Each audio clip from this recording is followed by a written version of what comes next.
तो 8 तारीख को दिल्ली विधानसभा के परिणाम आ गए और आज लगभग 10 दिन पूरे हो गए हैं और बीजेपी अपना मुख्यमंत्री डिक्लेयर नहीं कर पाई। इसमें मुझे बस एक चीज लगती है कि नेता का जो सबसे बड़ा गुण होता है जिससे राष्ट्र और समाज का विकास होता है वो होता है उसका विजनरी होना, कि उसे दिखाई पड़ता हो कि क्या करने से समाज, परिवार, राष्ट्र आगे बढ़ेगा। हम दिल्ली को पिछले 10 सालों से चला रहे थे, हम एक चीज पे काम कर रहे थे और उस चीज ने दुनिया के जितने भी आज ताकतवर देश हैं सबको महाशक्ति बनाया है।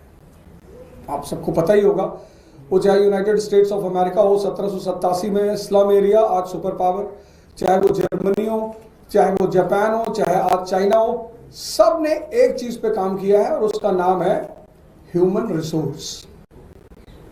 नेचुरल रिसोर्स होने के बाद भी अगर ह्यूमन रिसोर्स स्ट्रांग नहीं होगा तो वो राष्ट्र कभी आगे नहीं बढ़ पाएगा, वो राष्ट्र कभी मजबूत नहीं हो पाएगा। और ये बात हमारे नेता अरविंद केजरीवाल जी को बिल्कुल स्पष्ट थी और इस ह्यूमन रिसोर्स के 2 सबसे स्ट्रांग पिलर हैं। पहला पिलर एजुकेशन और दूसरा पिलर हेल्थ। भारत जब महाशक्ति था, प्राचीन काल की अगर मैं बात करूं एंशिएंट पीरियड की, तो पूरी दुनिया के उस वक्त जो नॉन दुनिया थी उस दुनिया में लगभग सारे देशों के लोग भारत में पढ़ने के लिए इच्छुक थे। मैं बात कर रहा हूं नालंदा और तक्षशिला की, और मैं बात कर रहा हूं फाइहान और ह्यूएनसांग जैसे लोगों की जो चाइना से भारत पढ़ने के लिए आए। तो जब देश में शिक्षा उच्चतम स्तर पे थी तो देश महाशक्ति था। जब देश में चरक जैसे चिकित्सक थे, धन्वंतरी जैसे चिकित्सक थे, तो देश महाशक्ति था।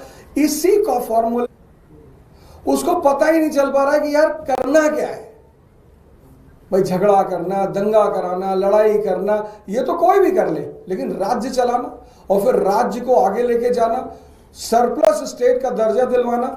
हमारी सीएम साहिबा अभी डिस्कस कर रही थी अपने बजट के बारे में, उन्होंने कहा दिल्ली स्टेट सरप्लस स्टेट का सरप्लस बजट का स्टेट है।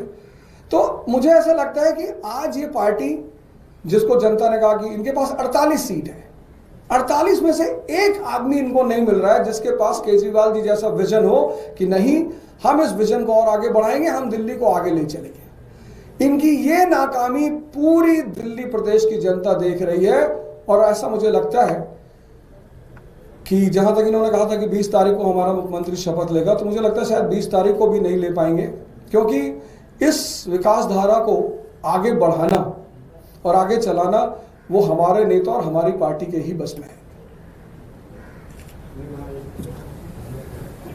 सर, आपको तो क्यों ऐसा लगता है कि बीजेपी अपना समय ले रही है? उनके पास अलग अलग नीति है, उसके लिए अलग स्ट्रक्चर है उनका इस पे निर्णय लेने का, तो आप लोगों को क्यों इतनी जल्दी उनका जल्द से जल्द शपथ होना ही चाहिए?